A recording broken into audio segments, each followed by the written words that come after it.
and everything. We have a complete answer, and you're absolutely right, though. The problem is they give a cookie-cutter solution to an individual problem, and that, after 15 years, has not worked. Absolutely has not worked. And to keep trying it is ludicrous. Absolutely. It's the definition of insanity, Amanda. You keep banging your head against the wall expecting a different result, and nothing happens. Exactly. Right. Is there anything that we could do in terms of lobbying or advocacy to try and get this treatment implemented in the VA? Yeah, we're in talks with the highest echelons of the VA, and we're going to continue to put the full court press on them and continue to put out the immediate fire, and that's to get these guys treatment. So when you turn 100 zombies and back into the productive citizens in the silver sector, that's going to have a massive rippling effect.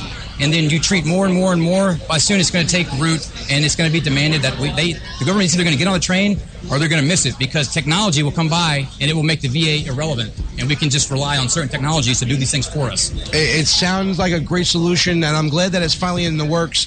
We want to get everybody on board with this by supporting your foundation, supporting all the work you're doing, whether it be advocacy on social media, whether it be donating to your foundation, whatever it could be. Tell everybody how they can get a hold of you and all the good work that you're doing. Yeah, we just launched a new website. We're really proud of it, www.waftbi.org. That's waftbi.org. And we put out a lot of good content on there. We're on all the social media hot buttons now, dropping knowledge bombs all day long. We're real big. I'm real big on the sciences and proving everything that you say with validation and research. And so we put out a ton of good articles for people to read and get good information on this stuff. Well, listen, there's a reason why we call the show Behind Enemy Lines when we broadcast on WNJC. Behind Enemy Lines is not only because we're Republicans in New York City, but it's also because my co-host Russ Gallo, First Sergeant Gallo in the 258th, we must always keep our veterans in mind at all times. And it's a tribute to his service that we do, and it's a tribute to you guys and all that you do for us. And whatever we can do beyond this interview, let's not stop here. Yeah. We're going to take this beyond and support you in any way we can, whether it's advertising on the website, whether it's writing articles, whatever you need, we're committed to do it. We're on board right now, and we're going to do all that we can to help out. I mean, it just you guys are American patriots, and it's an honor to be with you and a part of this. It's great. Our patriotism pales in comparison to you, my friend. Thank you so much for everything. Chase, thank you so much. God bless. It's been an honor to see you guys. Folks, go on the website, www.waftbi.org.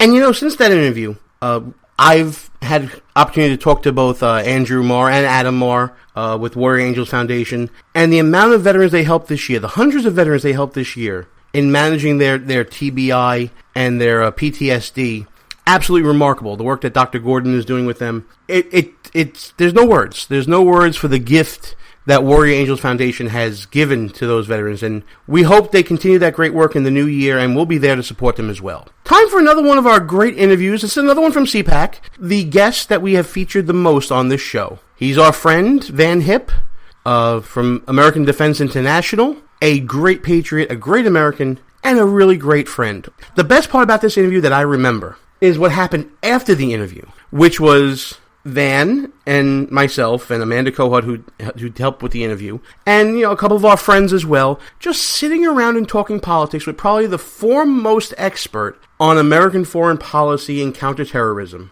or at least one of the foremost experts. And we're just there shooting the breeze, having a cocktail, enjoying our evening before we each went out to dinner that night. And I cannot thank Van enough for the generosity of his time and his friendship of the show. Van, always great to see you, man. And always good to be on my favorite radio program. Okay. Right? I am marking that tape right now. Not even a minute in, and we already got the love. History right there.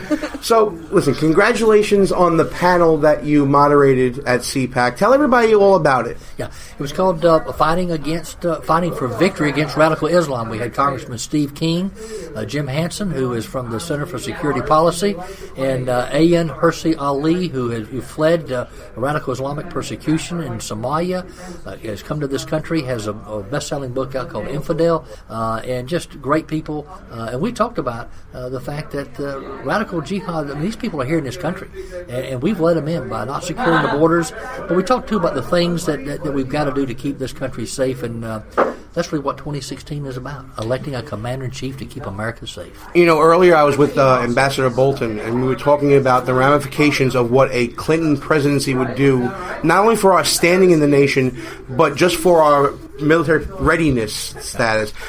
He basically said it would be almost catastrophic. Do you agree with that? Well, I tell people, and I think we have probably been remiss on the right for not telling people this would be a third Obama term. That's all you need to know. And we've already cut the U.S. Army to pre-World War II levels. You've got more ships than you've got, no more admirals today than you got ships. I mean, from a readiness standpoint, we're probably at our lowest levels in years. And here's a key point. People say, national security, it's going to cost money. That's what's bankrupting America. In 1960, 52% of all federal spending was for national security. Today it's down to 16%. It's all the other stuff that's bankrupting America.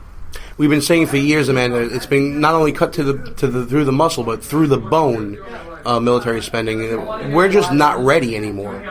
No, and it's funny, but Carly Fiorina had a talking point during the presidential debates about restoring the Fifth Fleet, to bring back more of the warrior class of generals. Do you think that there's even more that we could be doing? Oh yeah, there's a lot we can be doing, but she's right. We got too many politicians in military leadership roles instead of true warfighters. And the purpose of the military is not to conduct social experiments and do social engineering. The purpose of the military is to win wars and to protect the national security interests of our country.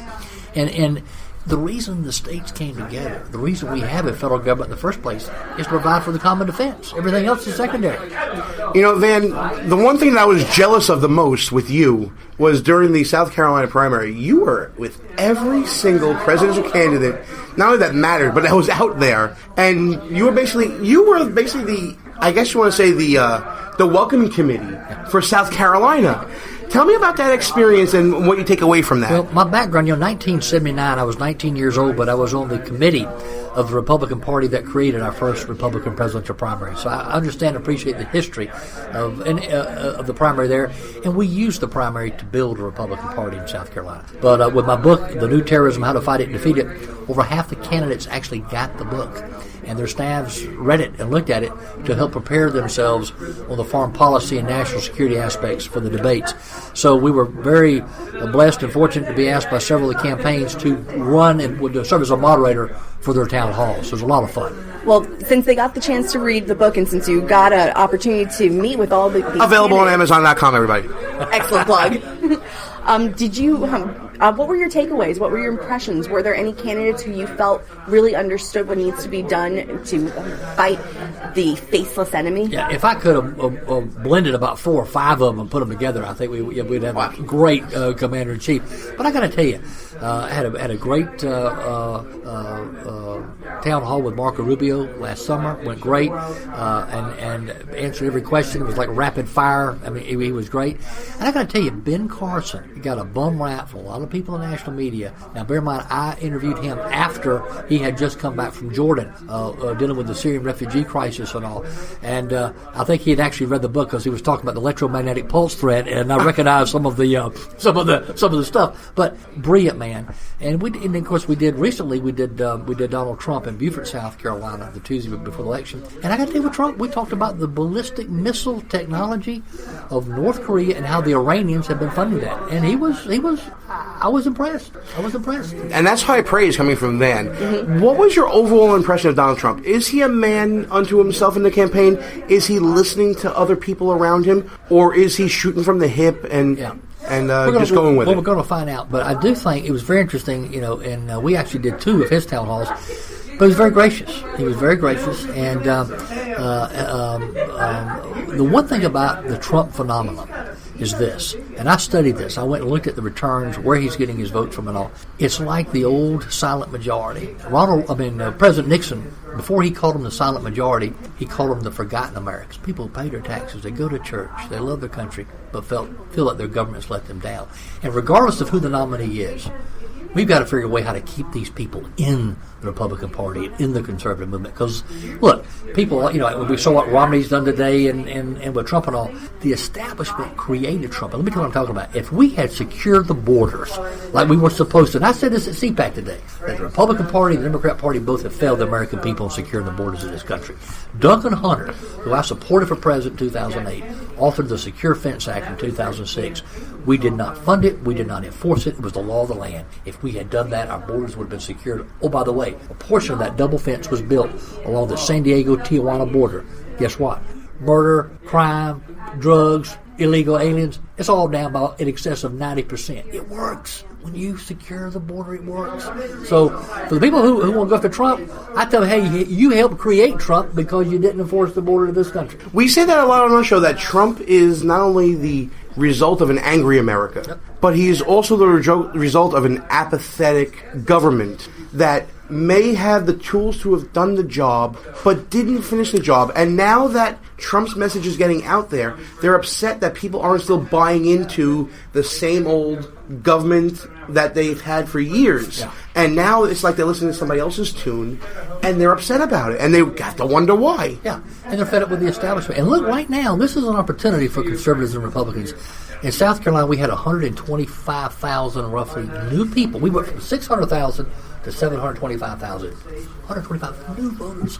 I talked to one county chairman who told me, she said, and this lady has lived there forever, and she said, we got people, I don't know who these people are. They came out of the woods. We've never seen them before. Don't know who they are, but they're new people. That's a good thing. Democrat primary turnout, down 26%. This is a good sign. If we play our cards right, we can win this thing this fall. Well, then, do you think that these new voters are just being motivated by the overall tone of the election, or are they coming out because they're being moved by Donald Trump's message? I think they're being moved by a message, and it could be any message, that stands up to the establishment and is not going from the establishment talking points, even if they disagree with him on things. I talked to a minister the other day. He said, look, I don't like the guy's language and what he does, but I'm not elected a preacher. He said the guy is brutally honest. And that's what this minister told me. So, and people right now, look, the unemployment numbers are a joke. People know everybody's got someone in their family who doesn't have a job right now. They're not even counting them in the unemployment numbers anymore. What Obama has done to this country, I mean, this is, to me, the most important election of our lifetime. And I think people realize that. And they are angry. And you know what? They got a right to be angry at their government. Absolutely. And we were talking off air, and I want to get this on the record really quick. At heart, everybody at this table is a campaign nerd. Mm-hmm. We all like to talk about, data and crosstabs and top lines and all that fun stuff, right? And you hit on a big point about how you have 120+ thousand new voters in the South Carolina primary and how to capture them back. Are the Republicans equipped right now, regardless of who the nominee is, are they equipped right now to capture those people's information, keep them active, and maybe do sort of a peer-to-peer contact the way that the Obama administration developed in their retail politicking? I wrote a piece for Fox News recently, and we looked at this. I actually interviewed and talked to a number of the presidential campaigns, and they each said they don't trust the Republican National Committee to have the technology they need. They're going out on their own. Look, in 2012, there were 90 million people who did not vote. Romney won the independents. McCain lost independents, but they both got about the same number of votes. And what that tells us, we didn't turn out our base. Our technology, our get-out-the-vote technology was a joke. It didn't even work. And I tried to bring this to attention to people at the RNC, myself in 2012, after I talked to some experts and realized the problem, and was told we got I got the usual, we've got everything under control, don't need your help answer. And, of course, the thing didn't even work. Romney's people didn't even test the system until the day of the election. We had no get-out-the-vote technology. And I think that was worth a couple points in the election, no question. Yeah, lawn signs do not vote anymore. I think that's the safe way to say it, right, Amanda? Yeah, the campaigns have now advanced to levels of sophistication that are well beyond a lawn sign. I mean, that's a great point. So many of these campaigns today have consultants who are stuck in the 80s, and how we win an election today is much different than how we won it then. And that might be why, I think Ted Cruz has done well with data analytics and all, and some of these candidates who understand the way we campaign, the way you get your message out. It's different than flyers in the mail and stuff like that. And I mean, it's changed. I learned this from Ned Ryan, and he was in your reference in your article. Yes. He's the best on the right. He's the closest thing we got with him and his technology to go toe-to-toe with the Democrats. The new campaign model is a customer service model, not the old retail politicking of 72-hour get-out-the-vote effort. It is a retail model. It's peer-to-peer contact, and your get-out-the-vote effort starts 2 weeks before, not 72 hours before. That's exactly right. Well, Gene, consider 2008, the Democrats developed the minivan system where you would get updated information and analytics about individual voters real time. You send a campaign volunteer to a door with an iPad, and they have fresh questions different for every person on the block. Meanwhile, you have the Republican